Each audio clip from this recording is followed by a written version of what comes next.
меня зовут Мухиддин Кабири, председатель Национального альянса Таджикистана. Дамы и господа, к сожалению, растущая угроза терроризма – это реальность нашей сегодняшней жизни. Также всем известно, что некоторые государства-члены ОБСЕ используют борьбу с терроризмом для подавления инакомыслия, борьбы с оппозицией и гражданского общества. Эксперты всегда предупреждали, что использование лозунга борьбы с терроризмом как политический инструмент для подавления свободы собственных граждан может привести к обратному результату, что мы видим сегодня на примере Таджикистана. Власти страны за последние годы посадили в тюрьму сотни оппозиционеров, журналистов, адвокатов и простых граждан по выдуманным обвинениям, связанным с терроризмом, экстремизмом, включая моих коллег и сторонников.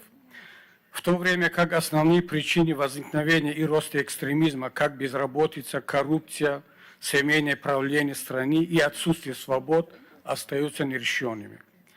Власти Таджикистана не только игнорируют мнения и рекомендации международных и отечественных экспертов, но и усиливают давление на инакомыслие и оппонентов.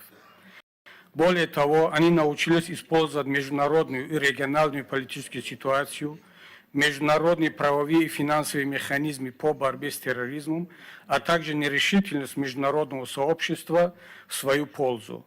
Мы оказались в Таджикистане в замкнутом круге, где с одной стороны действия властей Таджикистана порождает радикализм и терроризм, и с другой стороны необходимая и неизбежная борьба с терроризмом в свою очередь используется как повод для расправы над оппозиционерами, активистами и инакомыслия. Дорогие друзья, этот замкнутый круг и то, что таджикская молодежь, особенно наши мигранты в России, превратилась в человеческий ресурс террористических организаций, это не случайное явление и не результат одного года. Это результат 30-летнего правления Рахмона, узурпации власти со стороны одной семьи.